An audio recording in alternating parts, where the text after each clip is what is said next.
In the mid-'80s, Steve Tracy, who played Percival Dalton, my husband, on Little House on the Prairie, went public with his AIDS diagnosis. We'd been hearing about this mysterious disease that was killing people, but I was as completely ignorant about it as most people were at that time. I was devastated because at that time, a really optimistic life expectancy for someone diagnosed at that time was 9 months. That was if you did really well. My phone rang off the hook. People wanted to know if I had AIDS because I'd kissed him on television. I think it's really important for people today to hear the stories from the early '80s, stories like mine, because first of all, it's our history.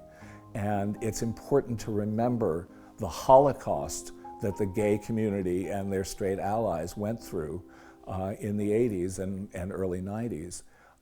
It's important to remember how we impacted the medical world and how we changed the way that medical research is done. You know, our community did an amazing job of responding to this whole calamity. And the things that we learned from that are lessons that should be continued. We know how to respond to a government that won't be responsive. We know how to say that our lives matter. We know how to say that these are not acceptable ways for us to be treated because we want to deal with fact and science, not myth and prejudice. So I answered the AIDS hotline, giving people referrals and medical information and referrals to testing centers when they finally had them, that kind of thing. I also worked at the food bank. I also wound up on the Speakers Bureau. And that was exciting because I actually got to speak on AIDS at a lot of places that didn't want people to. Boy, it sure changed the way we looked at relationships and dating. You know, there were jokes about going on a date in a hazmat suit, and those were only partially jokes.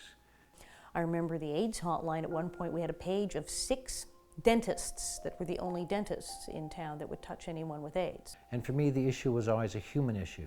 Not a gay issue, not a straight issue, not black, white, male, female. It's a human issue, and that's what we need to look at. The marriage equality movement and everything that's come since was profoundly affected by the activism that we learned. We learned how to organize and how to make change. And if you're a young person today, you need to know how to do that because our world is constantly changing. We lost so many writers, artists, historians, scientists, architects.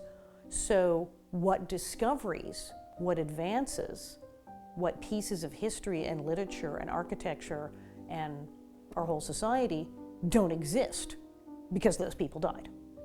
When I look back at all the people who died, who had greater faith in God than I did, and who worked harder at healing and surviving than I did, who didn't make it, I have to scratch my head with wonder. I don't know if you know what it's like to lose 150 friends in about a 2-year period. I can't describe to you what it felt like to stand on the mall of the Washington Monument and to see that AIDS quilt and realize that each one of these was a life.